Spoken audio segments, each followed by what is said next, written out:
Good afternoon, everyone, and welcome back to another episode of the Let's Play of Pokemon Sleep. This is episode 20. We've gotten 3 weeks into this free-to-play account, and it's going pretty well. And so in this video, I'm hoping that we can somehow come across an Igglybuff. I'm really starting to feel it that I don't have a healer on this team. I know the Suicune is pulling in a bit of work, but it is tired most of the day, which is really going to affect the overall team hour. So we are going to hop into the sleep report shortly. So far this week, it is going nicely.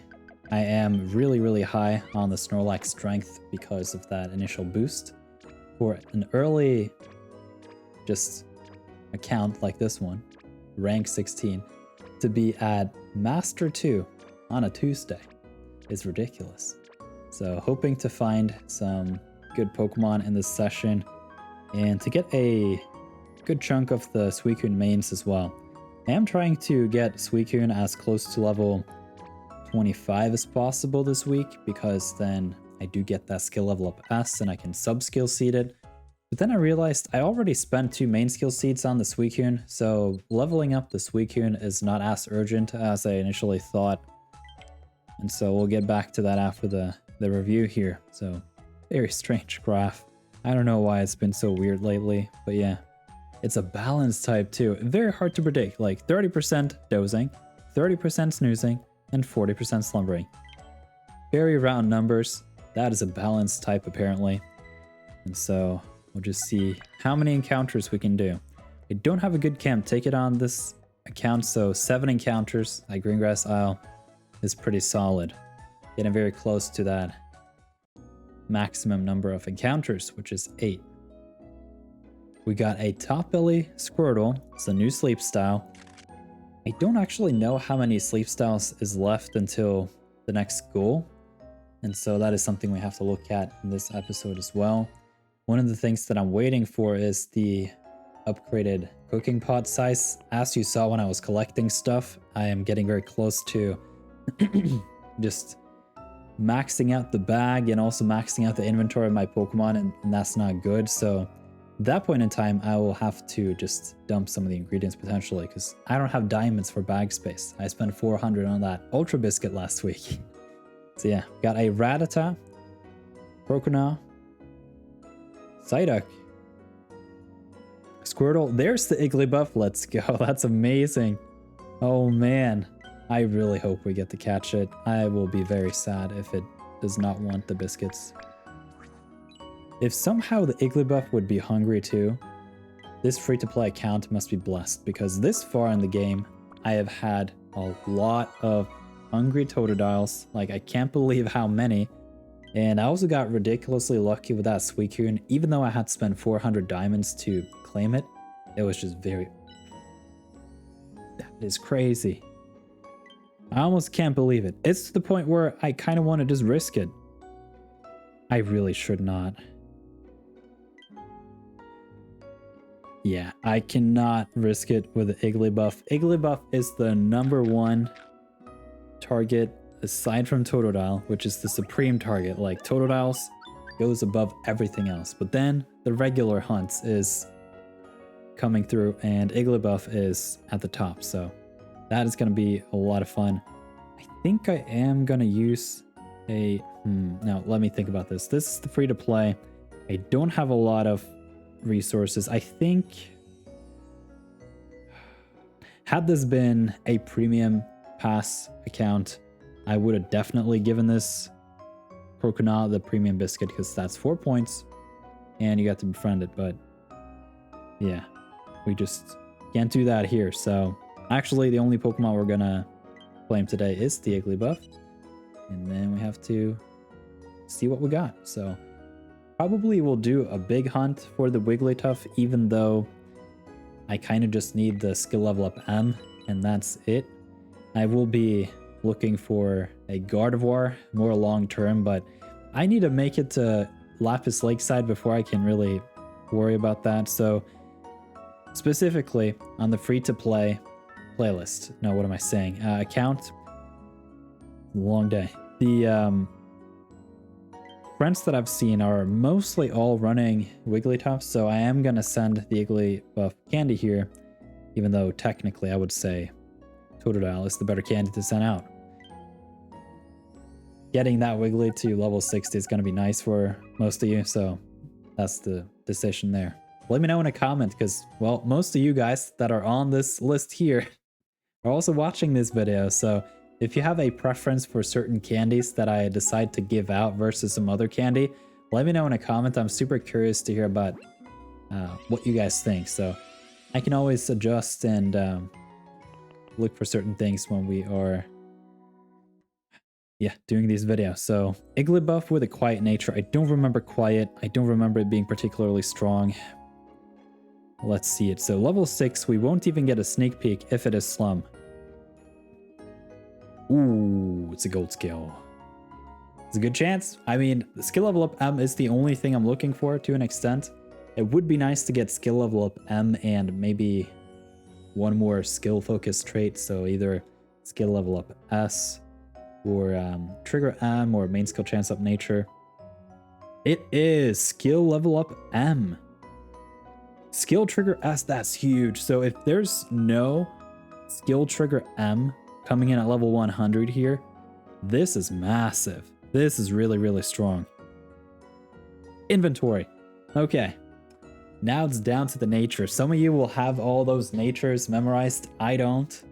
So the quiet nature, if this is main skill chance down, it goes in the bin.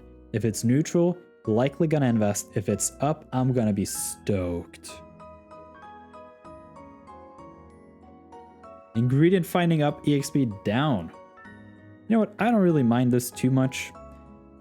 The skill is coming in at level 50, so the EXP gains down here is a problem, but overall the Wigglytuff is gonna just live on the team. So, given the fact that I can just call this early and be done, that is a very high consideration. So I will think about this for a couple days. And let's see, Wiggly question mark. Because that is ridiculous.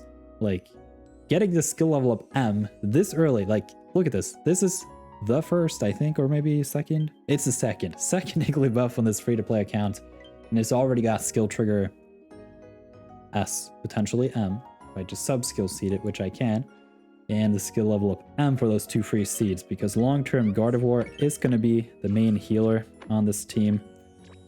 And yeah, the main problem here with the ingredients is the event bonuses. You get 1 additional ingredient per ingredient drop for all of these Pokemon.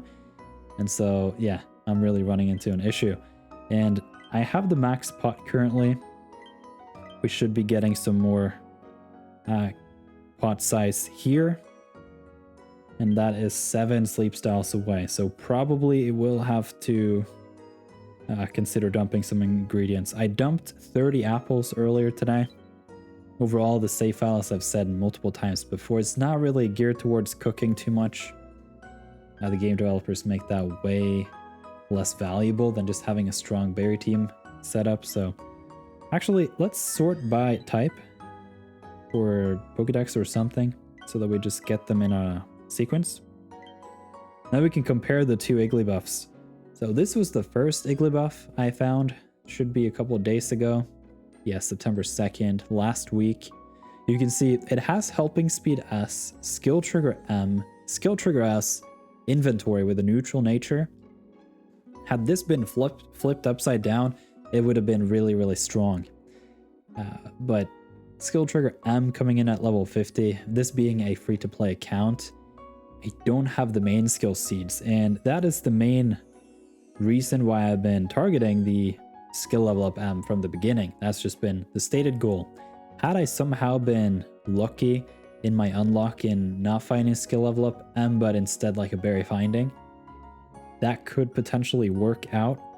But I don't know about you, but free to play, I don't have a lot of seeds. Skill level up M coming at level 10, and then this trigger at 50. I think I should be able to get to 50 fairly easily. and probably just retire this Wigglytuff afterwards, because by then I should potentially be looking at a Gardevoir in the not too distant future after that. So to an extent, it would have been nice to see the skill trigger a little bit earlier, but skill level up is still very solid. Overall, I think what I should probably do is just not run a healer at all until I have saved up enough candies where I can just zoom it to Wigglytuff, because not only that, I would have to evolve it twice and then dump seeds into it before the skill here is worthwhile. And so I can really afford to just catch more Igglybuff and think about it for some time. I do think once we're done with this event and we do go to Cyan Beach next week with the naps and everything, I should be able to secure at least 1 or 2 Iggly every day. And for a couple weeks, maybe we can just do that as a routine. And depending on whether I decide to invest in this Wiggly or not, we'll just have to see. But your choice of healer is one of the biggest choices in this game. And so, yeah, it's hard to really decide too fast. But it's an interesting one for sure. So the Suicune is doing a lot of work. As I said earlier, we did give it some main skill seeds yesterday. So if we pop back into the team here, you can see it's made it to level 21. We have a look at the candies here. So I have 1 main skill seed and 1 sub skill seed. And currently the Suicune is at level 3. Once I get to level 25, I get an additional level and can use the 2 remaining seeds here to get it to main skill level 6. And then, in my opinion, this is going to be a very solid Pokemon on the team, and time will tell if that is right or not. But having a Suicune, eventually 2 really strong for Alligator, not these 2 Totodiles, those are temporary. I won't even evolve those. As you can see here, we do have a Croconaw, and this one has just very strong sub skills.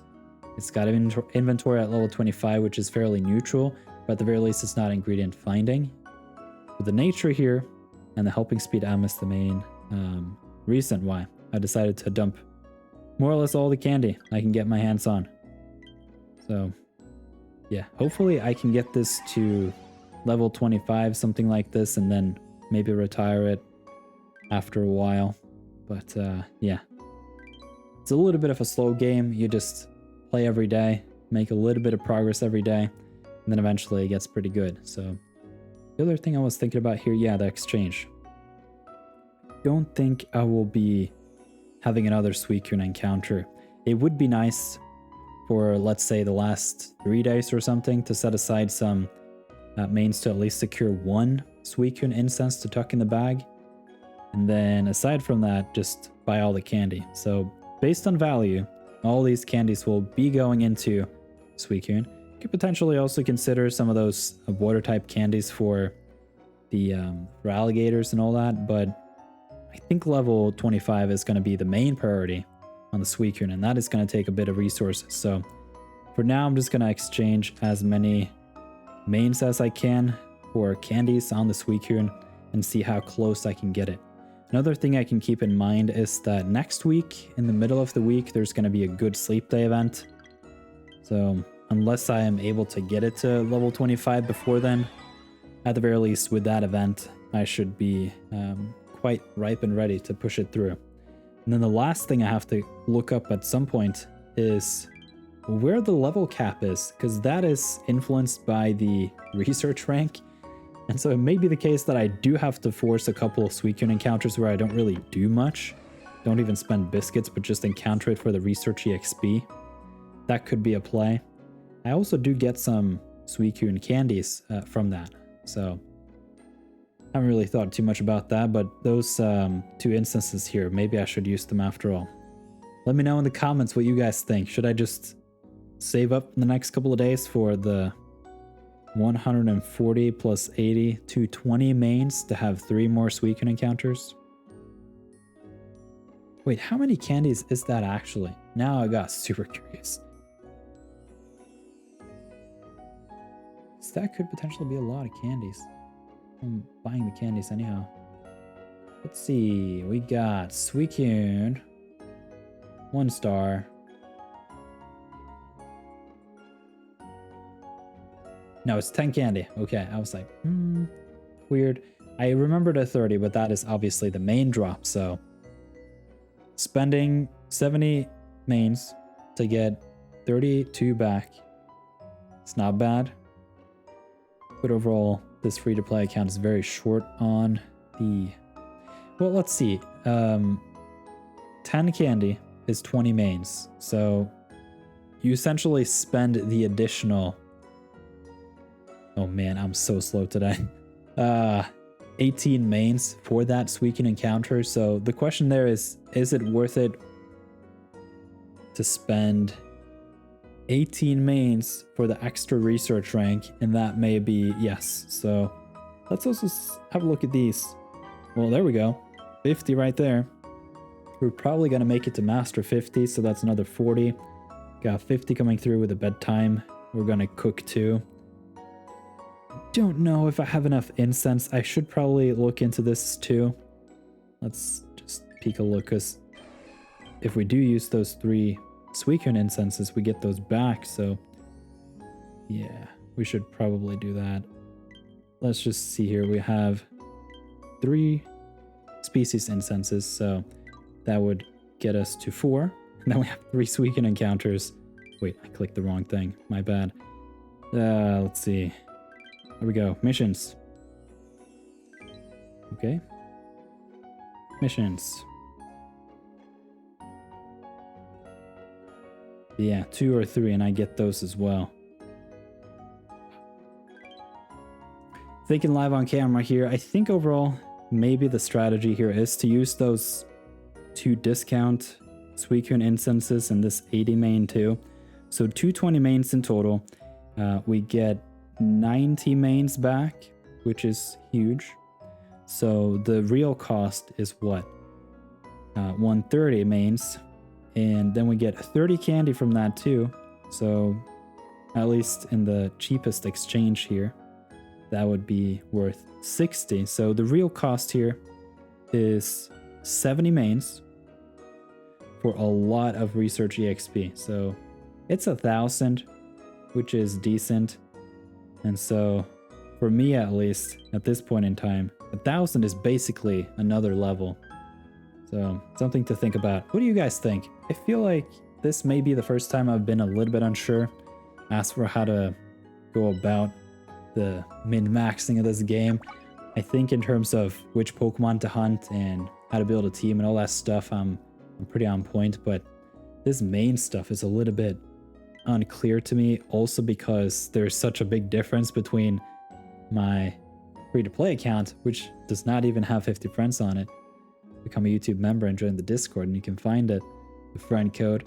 And yeah, so with most of these friends, most of you guys you're watching being friendship or closeness level 0. I don't think there's a 0-1 here. Yeah, it's coming up though in the next couple of days. Then yeah, not a whole lot of mains from the friend list, and maybe this week with the boosted first Snorlax here being big, that is going to help a little bit. So hopefully you've enjoyed this video, and I'll talk to you guys tomorrow with an update on how we decide on going about this game, because sometimes some of these decisions take a little bit of thinking and pondering, like the Igglybuff. So let me know if you have any thoughts on this episode, and I'll talk to you guys tomorrow.